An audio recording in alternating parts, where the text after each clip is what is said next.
Hi friends, welcome back to recipes 365 days. అందరికీ నమస్కారం.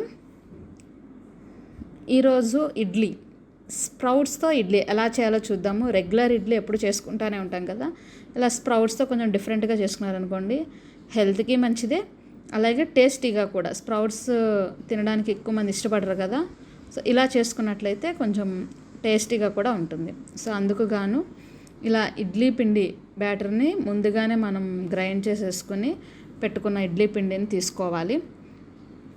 అలాగే స్ప్రౌట్స్, 1 కప్పు స్ప్రౌట్స్ తీసుకోండి.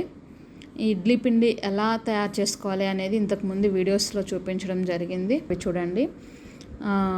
సో ఇక్కడ ఇడ్లీ పిండి, అలాగే 1 కప్పు స్ప్రౌట్స్ తీసుకున్న మొలకల్ని, వీటితో ఎలా ఇడ్లీ చేసుకోవాలో చూద్దాము. సో ఇడ్లీ పాత్రలో అడుగున ఈ విధంగా ఒక పెద్ద గ్లాస్తో 1 గ్లాస్ వాటర్ని పోసుకుని ఉంచుకోండి.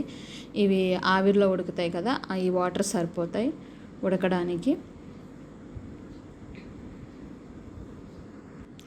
ఇప్పుడు ఇడ్లీ వేసుకునే ప్లేట్ తీసుకుని దానికి నెయ్యి అప్లై చేయండి. మొత్తం అంటుకోకుండా ఉంటాయి. నెయ్యి రాయకపోయినా ప్లేట్స్ వెంటనే తడి చేసి పెట్టినా సరే కూడా అవేమీ అంటుకోవు, చక్కగా తీసినప్పుడు బాగానే వచ్చేస్తాయి. సో నెయ్యి కానీ లేదంటే ప్లేట్స్ని తడి ప్లేట్స్తో కానీ వేయొచ్చు, ఎలా అయినా వేయొచ్చు. పొడి ప్లేట్స్లో వేసినట్టయితే అంటుకుపోతాయి.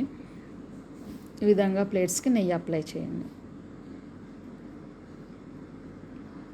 ఇప్పుడు ఈ ఇడ్లీ పిండిని తీసుకుందాము. ఇడ్లీ పిండిని రుబ్బుకున్న తర్వాత నైట్ టైం కనుక రుబ్బుకున్నట్టయితే అలా నైట్ టైం బయట పెట్టేస్తే మార్నింగ్కి ఇలా ఉబ్బిద్ది, పిండి అనేది పులుస్తుంది.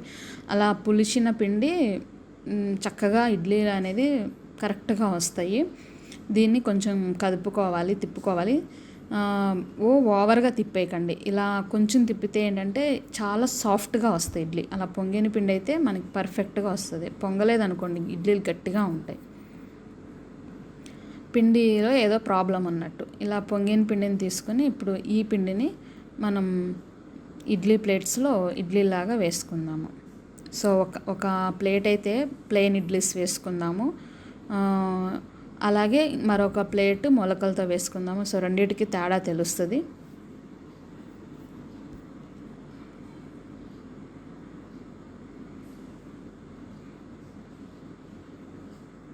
ఇప్పుడు ఈ ప్లేట్ని దానిలో స్టాండ్లో పెట్టేసేసుకుని మరొక ప్లేట్ తీసుకుని దాంట్లో మొలకలతో వేసుకుందాము. ఈ ప్లేట్లో ఇడ్లీ అనేది చూడండి, కొంచెం పిండి అలా వేసుకుని అన్నిట్లో కొద్దిగా వేసుకుని దానిపైన మొలకలను పెట్టుకోండి. మా పాప అయితే ఈ విధంగా లైక్ చేస్తుంది, సో నేను అందుకని ఇవి అలా చేశాను. ఇప్పుడు ఆ మొలకలను వేసుకున్నాక దానిపైన పిండి వేసేసుకోండి. అదొక టైప్, అలా అయినా వేసుకోవచ్చు, లేదంటే వేయకుండా ఇలా లీవ్ చేసేయచ్చు, ఇలా కూడా బాగుంటుంది. సో మనం ఇష్టపడే దాన్ని బట్టి ప్రిపేర్ చేసుకోవచ్చు. సో ఇంకొక విధానంగా ఎలా వేసుకోవాలో చూద్దాము. మొలకల్ని ఇలా ఒక గిన్నెలో వేసేసుకుని దాంట్లోకి దానికి సరిపడా ఇడ్లీ పిండిని ఒక 2 గరిటెలు తీసుకుని కలిపేసేసుకోండి. కలుపుకుని ఇప్పుడు దీన్ని మనం మళ్ళీ ఇడ్లీలాగా కూడా పెట్టుకోవచ్చు. ఇదేమో మనం మొత్తం కలిపేస్తున్నాము, ఇంతకు ముందైతే దానిపైన జస్ట్ పెట్టామన్నమాట. సో మనకి ఏ విధంగా కావాలంటే ఆ విధంగా వేసుకోవచ్చు. ఇలా వేసుకున్న తర్వాత మొత్తం అన్ని ప్లేట్స్ని ఒకదానిపైన ఒకటి ఇలా అరేంజ్ చేసేసుకుని ఇడ్లీ పాత్రలో పెట్టేసుకుందాము.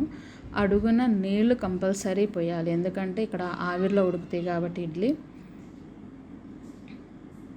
మొత్తం దీనిలో ఇలా పెట్టేసేసుకుని ఇప్పుడు పొయ్యి మీద పెట్టుకుని లో ఫ్లేమ్ ఆర్ హై ఫ్లేమ్ ఎలా అయినా ఉడికించుకోవచ్చు. హై ఫ్లేమ్ అయితే కొంచెం ఫాస్ట్గా అవుతుంది, లో ఫ్లేమ్ అయితే కొంచెం టైం టేకింగ్ తీసుకుంటుంది, అంతే తేడా డిఫరెన్స్ అనేది.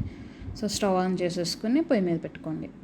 ఇంకా 10 to 15 మినిట్స్లో ఉడికిపోతాయి ఇడ్లీ అనేది. సో మనకి ఇప్పుడు ఇలా కుక్కర్ కనుక ఉపయోగించినట్లయితే ఉడకగానే మనకి విజిల్ సౌండ్ వస్తుంది. విజిల్ సౌండ్ రాగానే ఉడికిపోయాయని తెలుస్తుంది. సో నార్మల్దైనా సరే మనం ఒక 10 to 15 మినిట్స్ తర్వాత ఓపెన్ చేసి చూసుకున్నట్లయితే మనం టచ్ చేస్తే తెలిసిపోతుంది ఇడ్లీ ఉడికిందా లేదా అనేది. పైన మనకి రెగ్యులర్గా ఇడ్లీ చేసే వాళ్ళకైతే అసలు చూస్తేనే తెలిసిపోతుంది. సో మన ఇడ్లీ అయితే పర్ఫెక్ట్గా ఉడికిపోయినాయి. ఇప్పుడు వీటిని ప్లేట్లో సర్వ్ చేసుకుందాము. ఇది అల్లం చట్నీ కానీ లేదంటే ఆవకాయ పచ్చడి, కొబ్బరి పచ్చడి, దేనితైనా సరే బాగుంటుంది. సో ఇలా మిడిల్లో కట్ చేస్తే చూసారు కదా మొలకలు అనేవి మనకి ఎలా కనిపిస్తున్నాయి. ఇడ్లీ కూడా చాలా సాఫ్ట్గా ఉంది. అలాగే ప్లెయిన్ ఇడ్లీ కూడా మనం చూస్తే అది కూడా ఇదే విధంగా సాఫ్ట్గా ఉంటుంది. ప్రెస్ చేసి చూడండి, ఏమాత్రం తేడా లేదు. ప్లస్ మనం మొలకలు కూడా తీసుకుంటున్నాం కాబట్టి మంచి ప్రోటీన్ కూడా తీసుకున్నట్టు.